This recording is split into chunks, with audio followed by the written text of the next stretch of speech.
يا أيها النبي إنا أرسلناك شاهدا ومبشرا ونذيرا وداعيا إلى الله بإذنه وسراجا منيرا وبشر المؤمنين بأن لهم من الله فضلا كبيرا.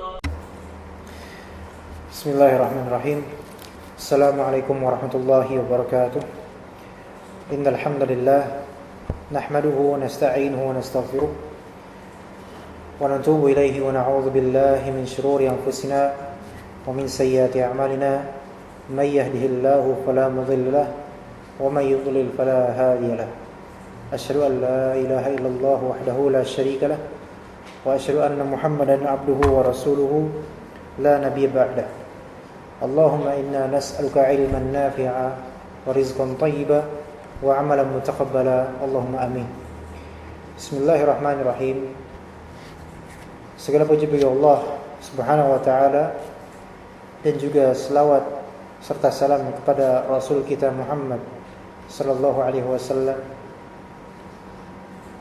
Dan kemudian selamat datang ikhwah dan akhwat sekalian, dan selamat menyaksikan kajian yang merupakan program dari pesantren online Rabbani TV, yang pada kali ini kita insyaallah akan memulai kajian kitab Sunan An-Nasa'i. Kita mulai dari awal, alhamdulillah. Namun sebelumnya kita memerlukan pengenalan terlebih dahulu tentang al-imam, sang muhaddits, sang muallif kitab yang mengkaryakan kitab An-Sahih atau Sunan An-Nasa'i ini, yaitu al-Imam An-Nasa'i. Maka pada sesi pertama ini kita belum memasuki ke tahapan membaca kitab, yaitu kitab Sunan An-Nasa'i, melainkan kita baru ingin berkenalan terlebih dahulu tentang Al-Imam An-Nasa'i itu sendiri. Dan insyaallah pada sesi kedua di hari Rabu nanti insyaallah kita akan berkenalan secara global tentang kitab Sunan An-Nasa'i itu sendiri. Dan insyaallah pada pekan depan kita akan memulai membaca dari awal kitab Sunan An-Nasa'i dari kitab At-Taharah. Konsiderasi yang terbaik adalah ketika sebelum kita mempelajari satu kitab yang memang merupakan salah satu karya monumental dan karya fenomenal dari turas Islam, yaitu warisan ulama kaum muslimin yang memiliki nilai sejarah yang tinggi, maka kita perlu juga mengenal sang pembuat karya tersebut. Dan pada konteks kali ini kita mempelajari Sunan An-Nasa'i, yaitu kitab Al-Mujtaba. Maka kita perlu untuk berkenalan dengan imam kita, Imam An-Nasa'i rahimahullah ta'ala. Dan dalam perkenalan terhadap Al-Imam An-Nasa'i dan juga kitabnya yaitu Sunan As-Sughra, yaitu Sunan An-Nasa'i Al-Mujtaba, saya berpatukan pada kitab yang berjudul Al-Imamun Nasa'i wa Kitabuhu Al-Mujtaba. Al-Imamun Nasa'i wa Kitabuhu Al-Mujtaba. Kitab ini asalnya adalah disertasi dari seorang alim yang meneliti ilmu hadis, dan beliau membahas tentang semua yang berkaitan dengan Sunan An-Nasa'i As-Sughra. Namun di kitab yang akan kita ambil kesimpulan dan manfaat darinya ini hanya berkaitan dengan biografi dan cerita tentang Al-Imam An-Nasa'i dan juga tentang global kitab Al-Mujtaba, yaitu Sunan An-Nasa'i.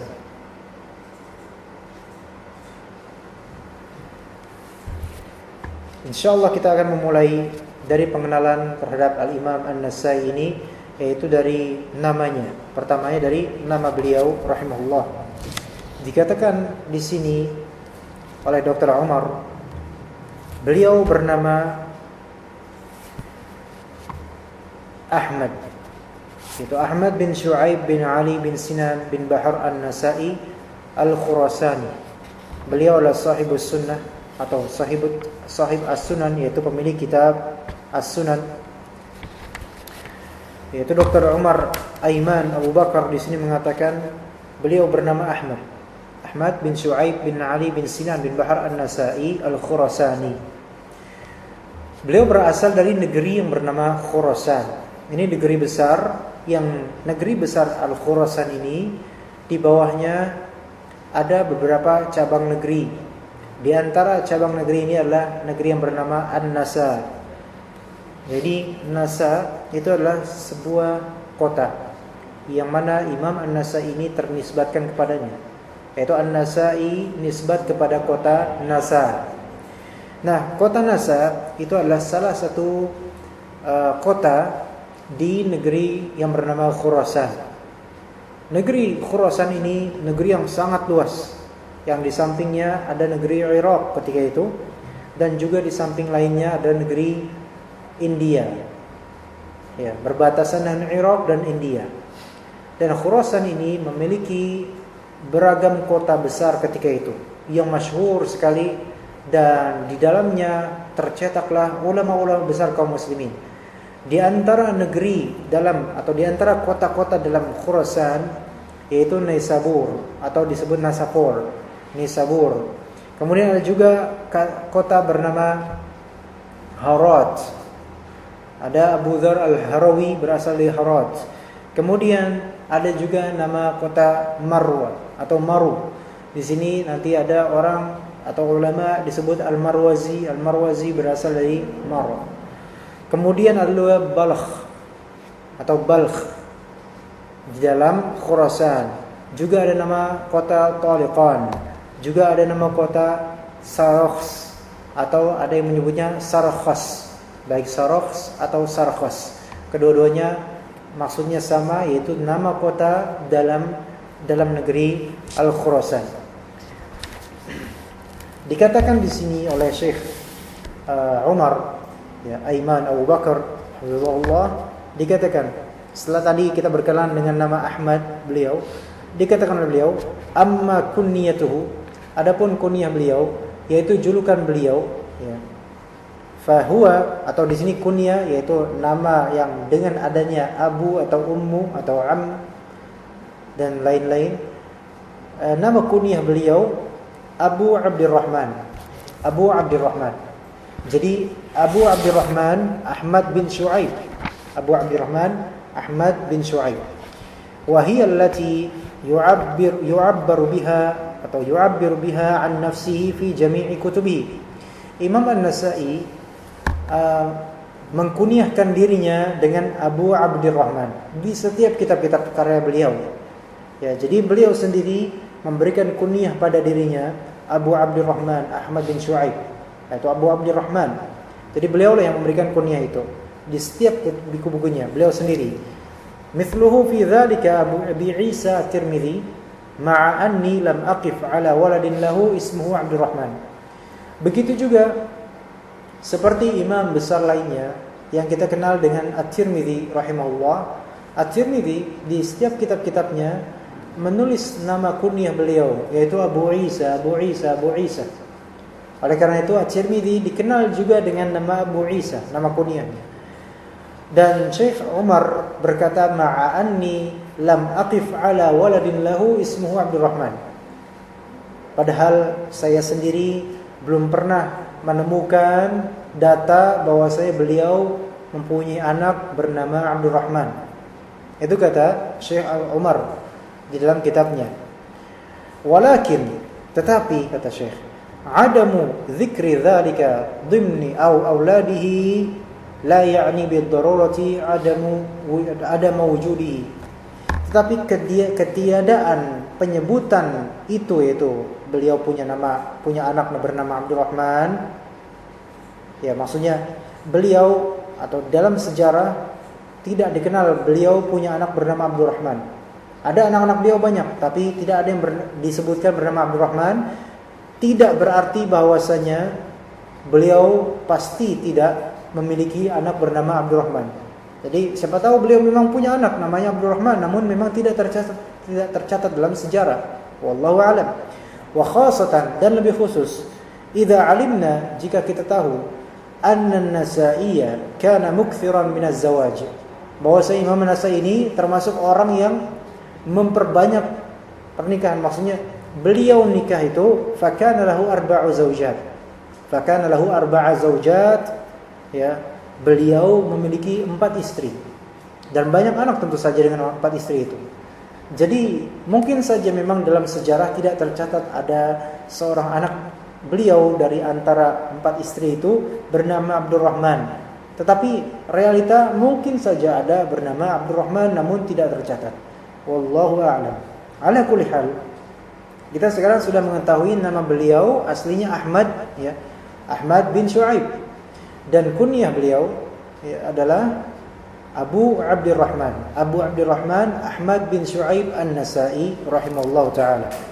Kemudian maulid beliau. Maulid yaitu tanggal lahir atau hari lahir atau tahun lahir beliau. Kapan beliau dilahirkan? Su'ilal Imamun Nasa'i an maulidihi.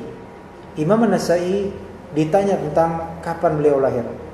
Maka beliau pun berkata, yusbihu an yakuna sanah 215, yaitu sepertinya, kata beliau, tahun 215 Hijriah, sebagaimana yang disebutkan oleh Imam Al-Mizzi dalam kitab Fathul Mughith, dan disebutkan oleh Imam As-Sakhawi disebutkan oleh Imam Al-Mizzi dalam Tahdzibul Kamal, dan disebutkan oleh Imam As-Sakhawi dalam kitab Fathul Mughith. Wa hadha jazama bihi ghairu wahidin min ahli al-ilm minhum adz-Dzahabi fi tarikh al-Islam. Hal ini yaitu bahwasanya Imam An-Nasa'i rahimahullah dilahirkan pada tahun 215 Hijriah, itu sebagaimana yang dijazmkan dan dikatakan secara pasti oleh Imam Az-Zahabi dalam kitab Tarikh Al-Islam. Jadi Imam Az-Zahabi punya kitab namanya Tarikh Al-Islam. Sebelum beliau menulis Siyar A'lam An-Nubala, beliau menulis Tarikh Al-Islam dengan beragam jilid yang panjang. Juga beliau, yaitu Imam Az-Zahabi, Syamsuddin Az-Zahabi rahimahullah, selain di Tarikh Al-Islam, beliau juga menjazmkan dan menyatakan dengan pasti di dalam kitab Siyar A'lam An-Nubala bahwasanya Imam An-Nasa'i ketika ditanya kapan beliau lahir, beliau menjawab yusbihu an yakuna sana 215. Bahwasanya beliau berkata sepertinya mirip-mirip seperti tahun 215 Hijriah. Juga Imam As-Subki rahimahullah, ya, Imam Tajuddin As-Subki Abdul Wahhab mengatakan bahwasanya beliau dilahirkan pada 215 Hijriah, tertera dalam kitab Tabaqat Asy-Syafi'iyah Al-Kubra, dikaryakan oleh Syekh Tajuddin As-Subki, anak dari Taqiyuddin As-Subki. Kemudian Imam Jalaluddin As-Suyuti rahimahullah dalam kitab Husnul Muhadarah, beliau menyebutkan bahwasanya Imam An-Nasa'i rahimahullah lahir pada tahun 225 Hijriah. Ini tentu bertentangan dengan apa yang dikatakan oleh Al-Mizzi, oleh As-Sakhawi, oleh Az-Zahabi, oleh As-Subki dalam kitab-kitab mereka, bahwasanya Imam Nasa'i lahir pada tahun 215 Hijriah. Namun Imam Jalaluddin As-Suyuti rahimahullah mengatakan dalam kitab Husnul Muhadarah bahwasanya Imam Ahmad bin Syuaib An-Nasa'i ini lahir pada tahun 225 Hijriah. Ini rentangnya 10 tahun dan jauh sekali. Namun Syekh Umar Aiman Abu Bakar hafizahullah dalam kitab ini menyebutkan bahwasanya mungkin saja Al-Imam As-Suyuti dalam kitab Husnul Muhadarah salah menulisnya. atau orang-orang setelahnya salah dalam menasikh, mengkopas ya. 225 Hijriah yang aslinya 215 Hijriah, namun mungkin salah tertulis jadi 225 Hijriah. Karena dalam kitab beliau lainnya yang berjudul Tabaqatul Huffaz, dalam kitab Tabaqatul Huffaz, Imam As-Suyuti mengatakan bahwasanya Imam An-Nasa'i, salah seorang hafiz dari para huffaz, dilahirkan pada tahun 215 Hijriah. Ya, sebagaimana tadi kita bilang, dalam kitab Husnul Muhadarah, Imam As-Suyuti menulis 200, zahirnya di kitab 225 Hijriah. Namun dalam kitab Tabaqatul Huffaz, Imam As-Suyuti mengatakan bahwasanya Imam Nasa'i lahir pada tahun 215 Hijriah. Sehingga bisa dikatakan tulisan beliau dalam kitab Husnul Muhadarah itu terjadi kesalahan mungkin, ya. Dan insyaallah yang sahih bahwasanya Imam An-Nasa'i lahir pada tahun 215 Hijriah, wallahu taala a'lam.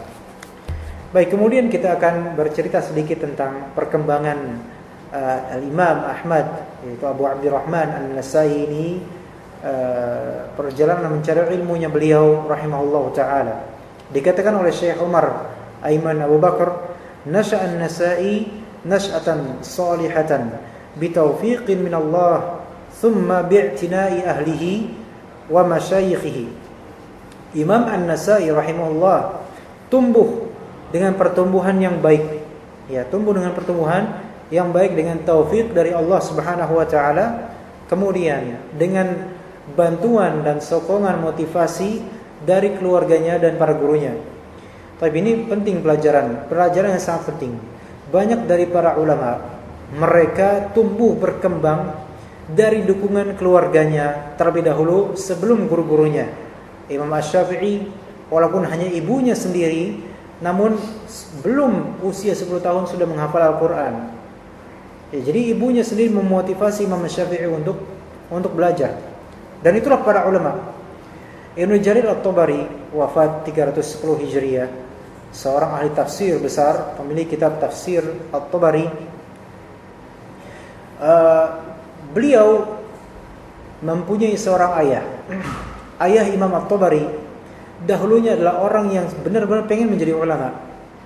Ya, ayahnya Imam At-Tabari dahulu di masa mudanya ingin menjadi ulama, bercita-cita untuk menjadi ahli ilmu, belajar bertahun-tahun, namun qadarallah wa ma syafa'al, ayahnya At-Tabari ini memang kapasitas zihinnya, kadar otaknya mungkin kurang, sehingga apa yang Allah berikan dari rezeki ilmu belumlah seberapa cukup untuk menjadi seorang alim rabbani di zaman itu.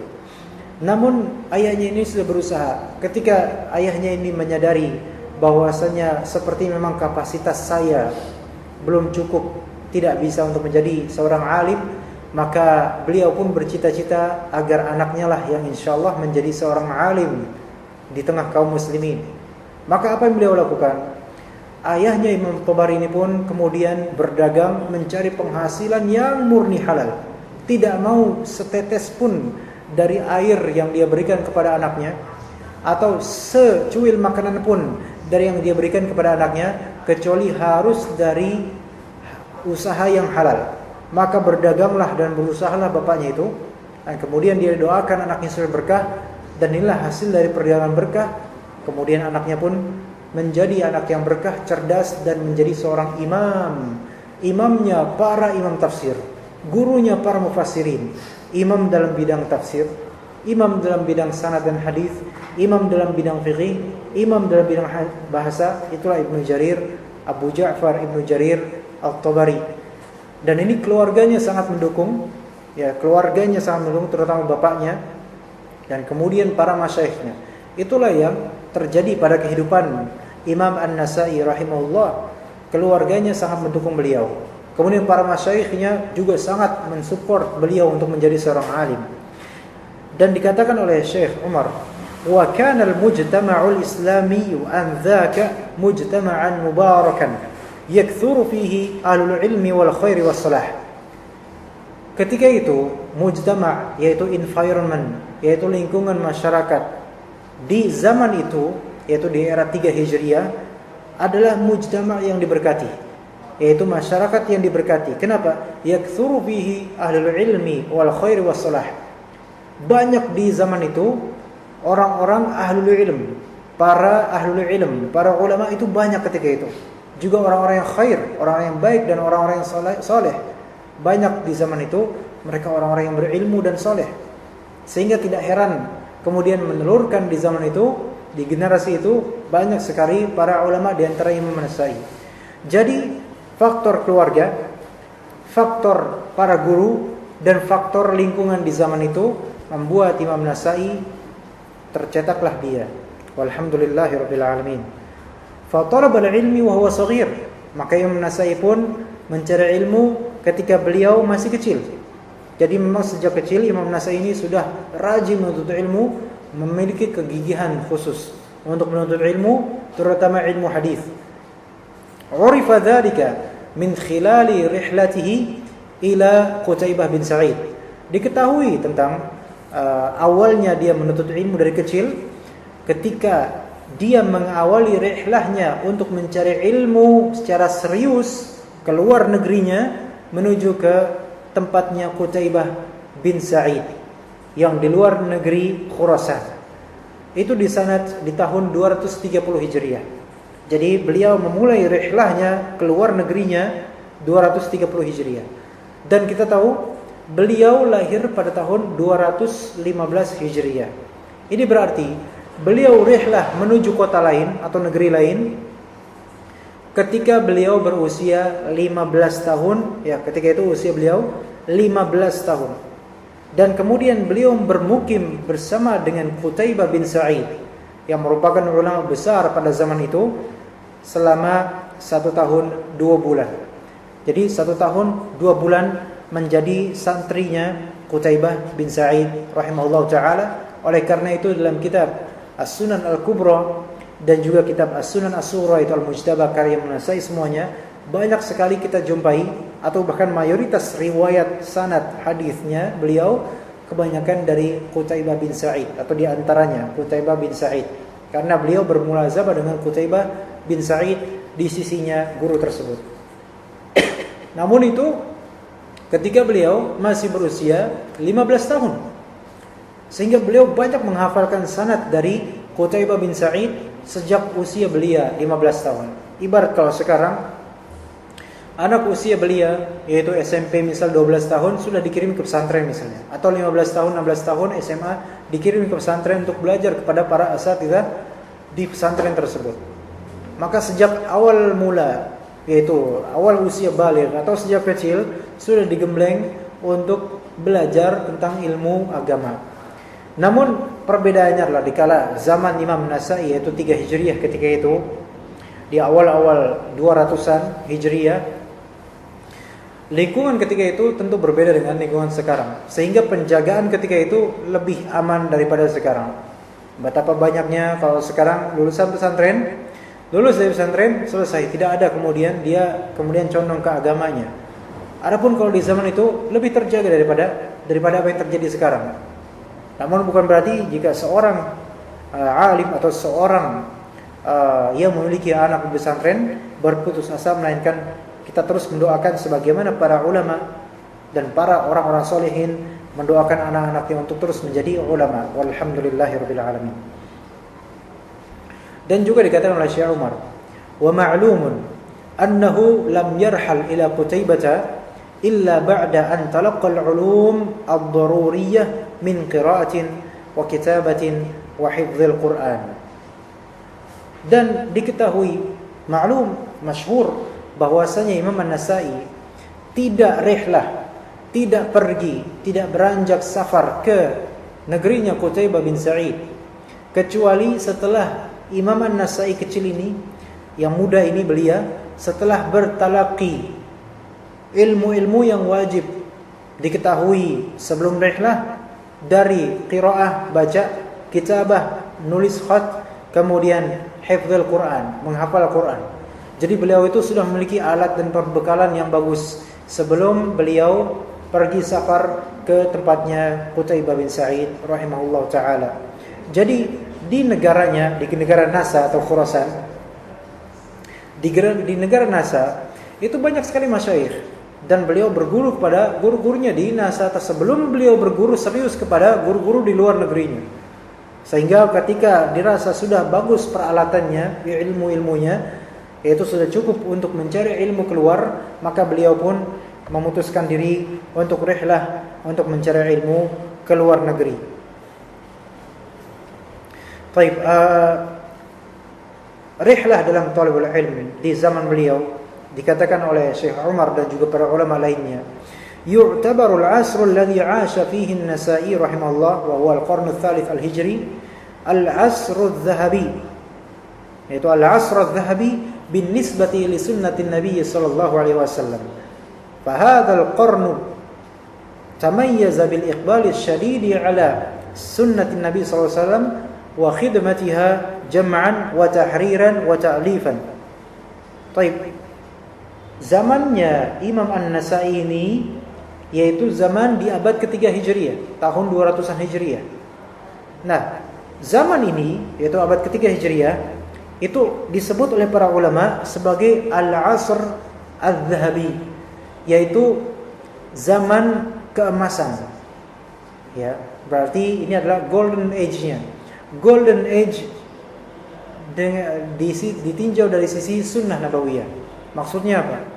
Sunnah Nabi, ya, hadis-hadis Nabi, sunnahnya Nabi itu bangkit di era 3 Hijriah.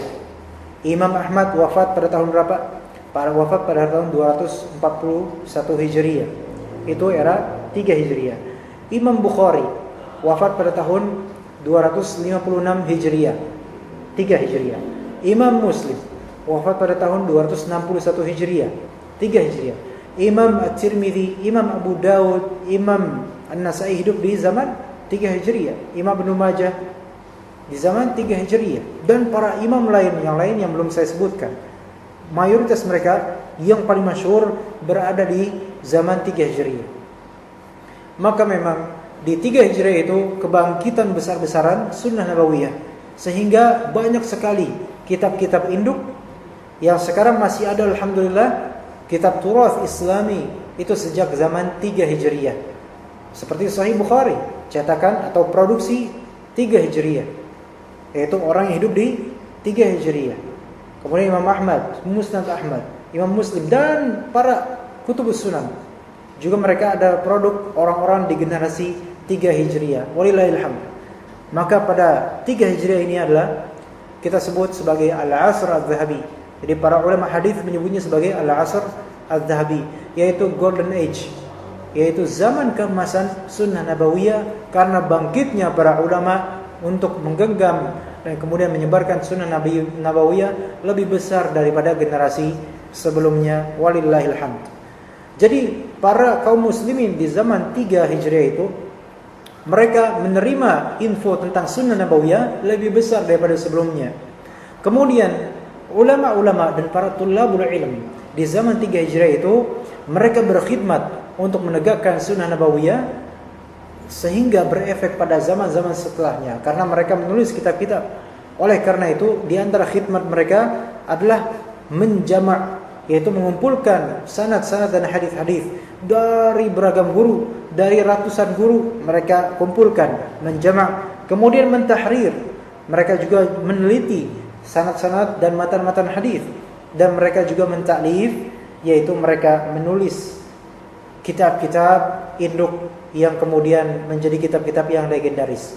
Dan ketahuilah bahwasanya betapa banyaknya kitab-kitab yang telah mereka wariskan sekarang, yang masih ada sekarang, sebenarnya banyak pula yang telah mafqud, yang telah hilang, ditelan oleh seiring berjalannya zaman, yaitu hilang entah di mana, masih ada atau tidak di perpustakaan, atau benar-benar hilang, mafqud sama sekali, tidak terlacak di mana sejarahnya, itu masih banyak juga. Sehingga sebenarnya turath Islami, warisan Islam dari segi taklif kitab, itu betapa banyaknya, betapa kayanya agama kita. Dan itu baru satu bidang, yaitu bidang ilmu hadis. Belum lagi bidang Al-Quran, belum lagi bidang fiqih, belum lagi bidang bahasa. maka ini semua adalah berkah dari Allah Subhanahu wa taala atas kaum muslimin. Kemudian akhir rihlahnya Imam Nasa'i di akhir hayatnya itu adalah ke Damaskus, ke Dimashq, ya sampai akhir hayatnya. Dan beliau ke Damaskus itu untuk menyebarkan ilmu, ya, menjelaskan tentang kebenaran untuk orang-orang Damaskus ketika itu, padahal beliau asalnya bukanlah orang Syam, bukanlah orang Damaskus ketika itu. Wallahu a'lam. Kemudian kita berbicara sedikit tentang syekhnya Imam Ahmad bin Shu'aib Abu Abdurrahman An-Nasai rahimahullah ini. Dikatakan oleh Imam Al-Mizzi, yaitu Imam Al-Mizzi memiliki kitab namanya Tahdzibul Kamal fi Asma'ir Rijal. Ia mentahdzib dan mengatur yaitu memperbagus kitab Al-Kamal fi Asma'ir Rijal karya Al-Maqdisi. Tahdzibul Kamal kemudian diatur sedemikian rupa sehingga menjadi sempurna, dan ketika beliau menyebutkan biografi Ahmad bin Shu'aib An-Nasai, maka beliau pun tidak menyebutkan satu pun masyayikh dari Imam Nasai di kitab tersebut. Ini bukan berarti bahwasanya Imam Ahmad bin Shu'aib An-Nasai tidak memiliki guru, bukan. Justru guru beliau sangat banyak. Maka Imam Al-Mizzi mengatakan, ya, kan adatnya atau tradisi Imam Al-Mizzi dalam menyebutkan biografi para ulama muhadditsin di kitab Tahdzibul Kamal, disebutkan siapa masyayikhnya dan siapa tilmidnya, yaitu rawa'an siapa disebutkan masyayikhnya. Kemudian rawa'anhu siapa disebutkan murid-muridnya. Semuanya para ulama disebutkan itu. Nah, tapi ketika menuju ke biografi Ahmad bin Shu'aib An-Nasai, beliau tidak menyebutkan satupun dari masyayikh atau para syekhnya, guru-gurunya Imam An-Nasai ini. Kenapa? Kata Imam Al-Mizzi, hanya sami'a min jama'atin yatulu dzikruhum. Kata Imam Al-Mizzi rahimahullah, sami'a min jama'atin yatulu dzikruhum. Imam An-Nasai ini telah mendengar dari jamaah, yaitu dari banyak orang, daripada banyak masyayikh, yatulu dzikruhum, yang akan panjang kalau disebutin semuanya. Ini menunjukkan Imam Al-Mizzi benar-benar tahu bahwasanya Imam Ahmad bin Shu'aib An-Nasai ini mempunyai guru yang begitu banyak, terlalu banyak, sehingga kalau disebutin semuanya maka akan terlalu panjang jadinya kitab. Sehingga udah masyhur, banyak guru-gurunya. Jadi ya udah disebutin hanya kalimat sami'a min jama'atin yatulu dzikruhum. Kata Imam Al-Mizzi rahimahullah ta'ala dalam kitabnya Tahdzibul Kamal. Kemudian dikatakan, diinfokan dan diwartakan oleh Syekh Umar, wa ajma'a man jama'a syuyukh an-Nasa'i ala wajh al-isti'ab, wa ajma'u man jama'a syuyukh an-Nasa'i ala wajh al-isti'ab huwa Ibnu Asakir. Ibnu Asakir rahimahullah ta'ala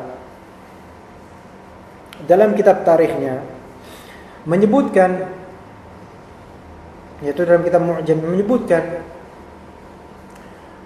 bahwasanya atau imam atau Syekh Umar di sini mengatakan yang paling komprehensif dalam dan menyeluruh dalam menyebut para masyayikh Imam Nasai, guru-guru Imam Nasai adalah Ibnu Asakir rahimahullah ta'ala. Ibnu Asakir menyebut dalam Mu'jamnya sekitar 444 syekh. Imam Nasai dikatakan mempunyai 444 syekh, disebutkan satu-satu berjumlah 444 syekh. Nah, kemudian ada seorang syekh di kalangan masa kini rahimahullah dan telah wafat, seorang syekh ahli hadis, yaitu Syekh Abdul Fattah Abu Ghuddah, dan itu masyhur di kalangan muhadditsin zaman ini.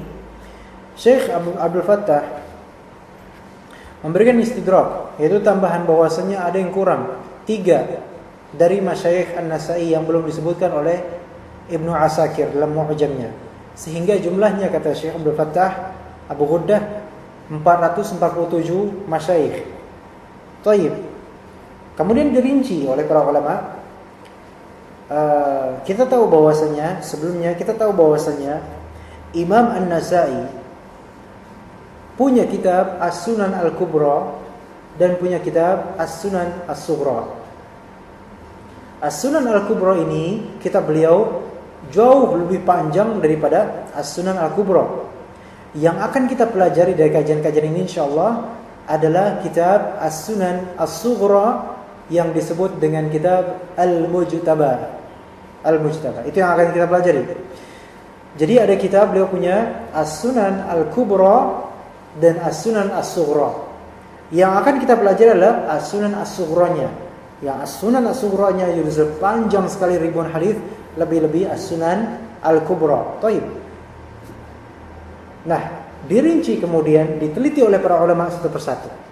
Dicari di setiap sanad guru-gurunya Imam An-Nasa'i yang mengambil riwayat dari mereka dalam kitab As-Sunan Al-Kubra dan dalam kitab As-Sunan As-Sughra. Nah, kemudian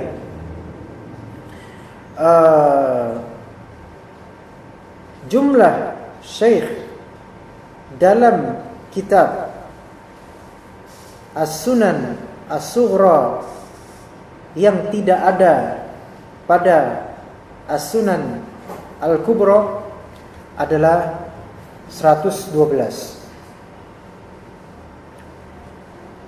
Atau bisa dikatakan di sini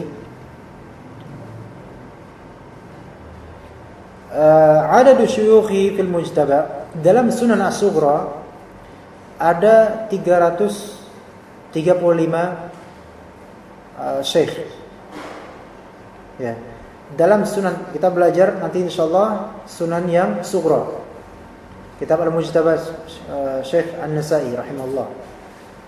Jumlah masyayikh yang Imam Nasa'i mengambil riwayat dari mereka dalam Sunan As-Sughra yaitu Al-Mujtaba, diperhatikan oleh para ulama, dirinci satu-satu, dikumpulkan semuanya, jumlahnya 335 syekh yang Imam Nasa'i mengambil riwayat dari mereka dalam Sunan As-Sughra atau Al-Mujtaba.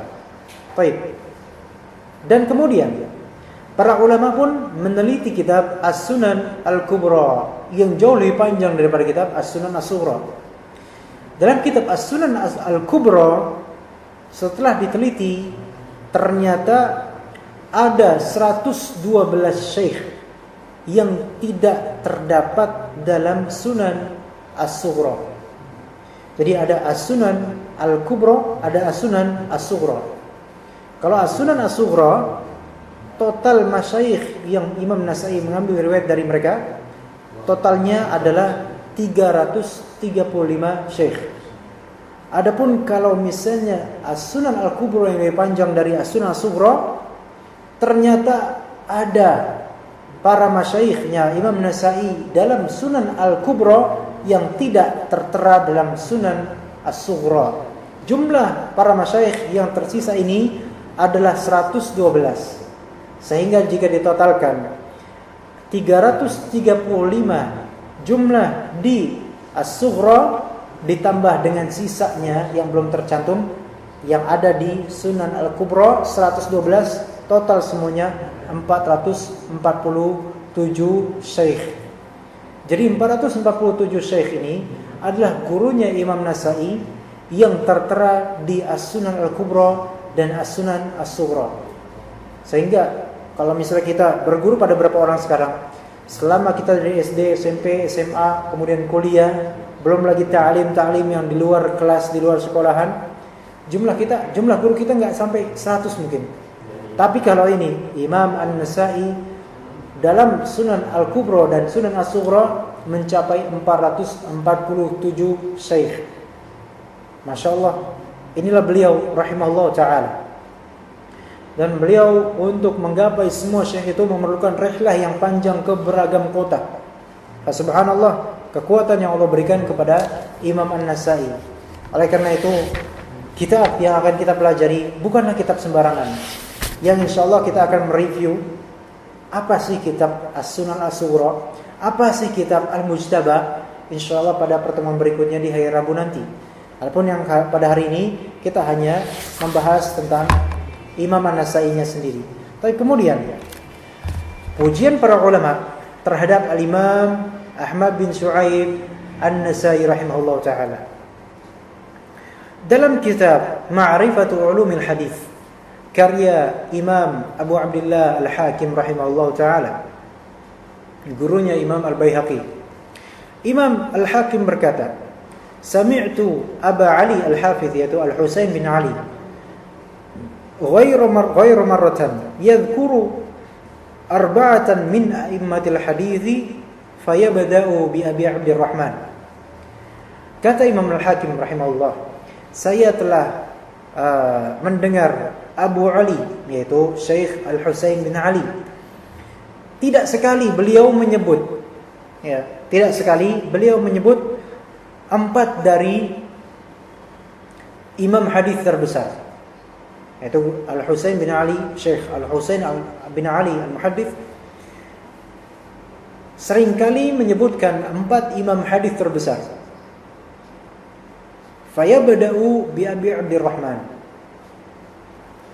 Dan Al-Husain bin Ali memulai penyebutan 4 imam hadis terbesar itu dari Abu Abdurrahman Ahmad bin Shu'aib An-Nasai.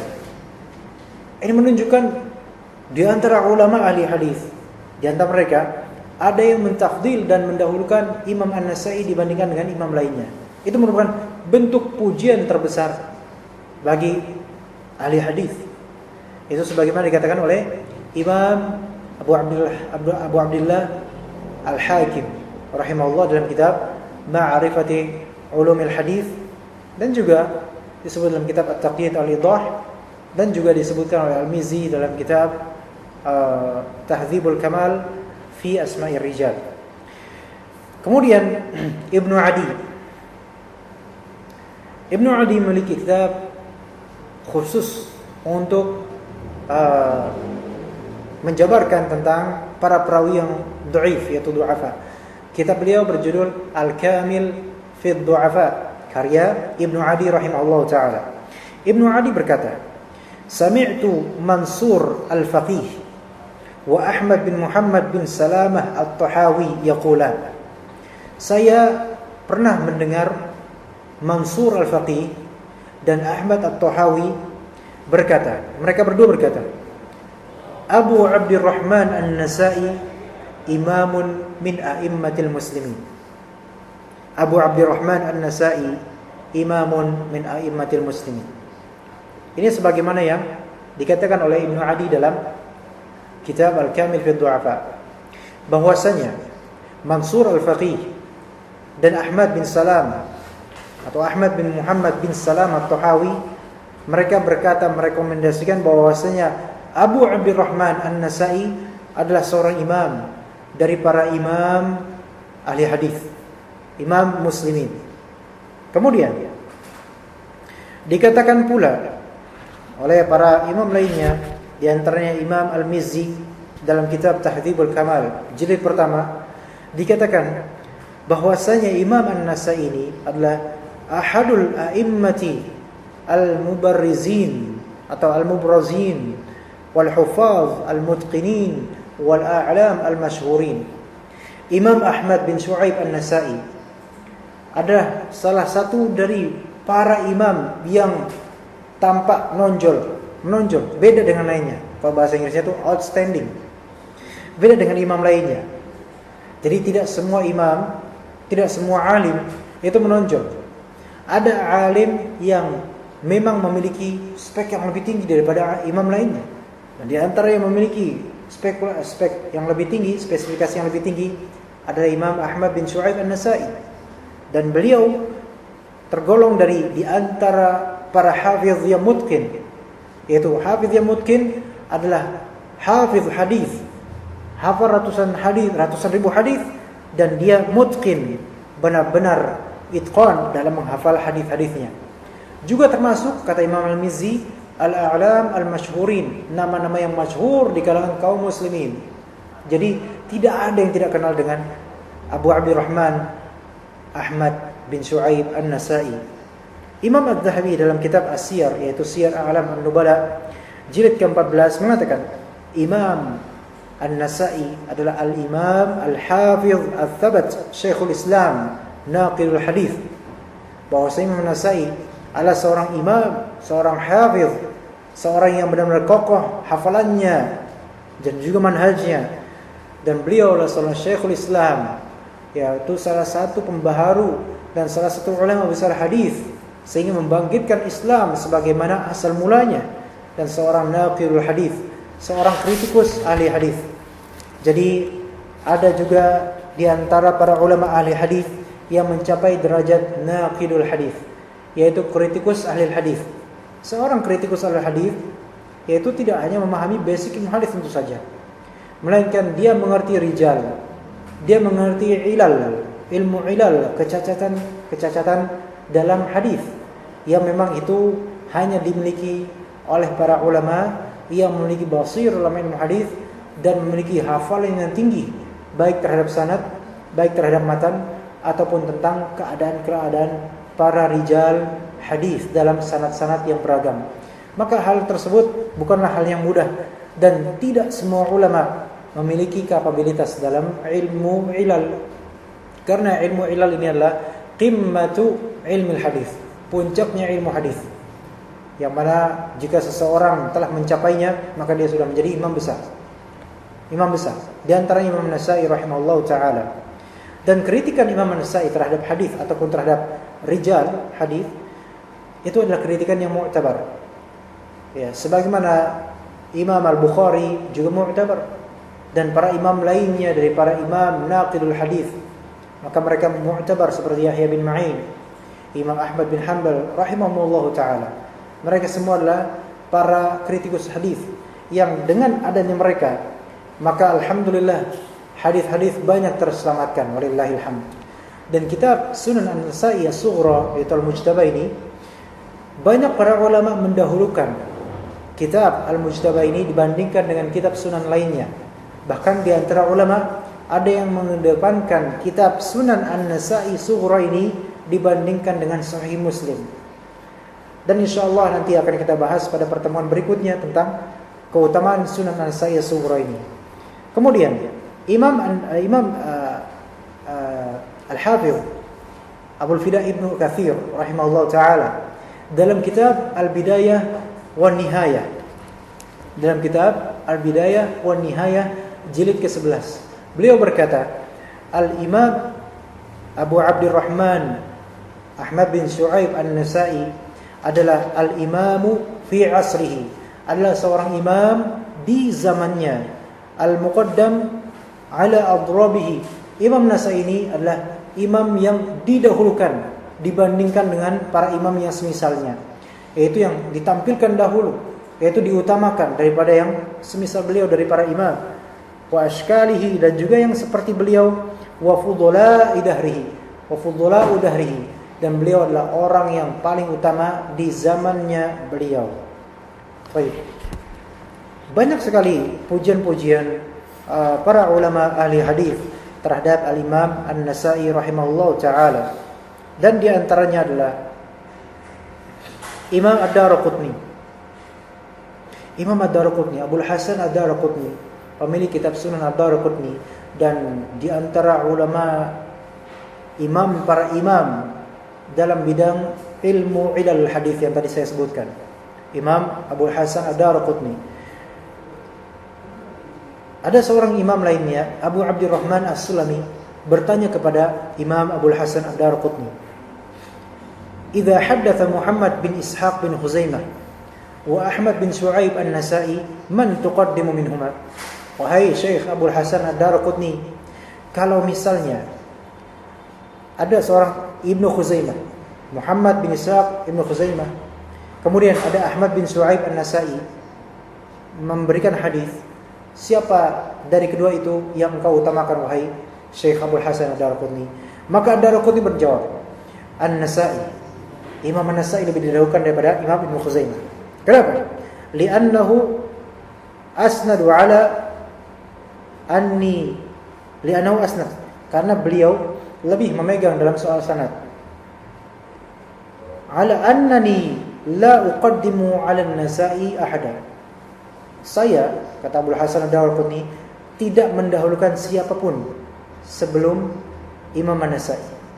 Wa in kana Ibnu Khuzaimah imaman thabtan ma'dumun nazar. Walaupun Ibnu Khuzaimah ini seorang imam, seorang kokoh ke hafalannya, ma'duman nazar, yang tidak ada yang serupa dengan Ibnu Khuzaimah. Tetapi aku lebih mengedepankan Imam An-Nasai dibandingkan semua imam lainnya. Masya Allah. Maka inilah pujian Ad-Daraqutni terhadap Imam An-Nasai. Oleh karena itu, apa yang kita pelajari insyaallah dari Sunan An-Nasai itu insyaallah kitab hadis yang mencakup bab-bab fikih yang banyak dari awal sampai akhir. Itu insyaallah hadis-hadis hampir semuanya, bahkan sebagian ulama mengatakan semua hadis dalam Al-Mujtaba Sunan An-Nasai As-Sughra semuanya adalah hadis sahih. Dikatakan oleh sebagian ulama seperti itu. Wallahu taala alam. Yang insyaallah akan kita lanjutkan mengenai keutamaan dan kelebihan kitab Sunan An-Nasai As-Sughra atau Al-Mujtaba pada sesi berikutnya di hari Rabu insyaallah pada jam yang sama. Maka kita tutup terlebih dahulu kajian ini dengan memohon kepada Allah Subhanahu wa taala berkah dan rahmatnya, semoga bermanfaat bagi kaum muslimin. Kita tutup dengan doa kafaratul majlis. Subhanakallahumma bihamdika asyhadu an la ilaha illa anta astaghfiruka wa atubu ilaik. Wassalamu alaikum warahmatullahi wabarakatuh.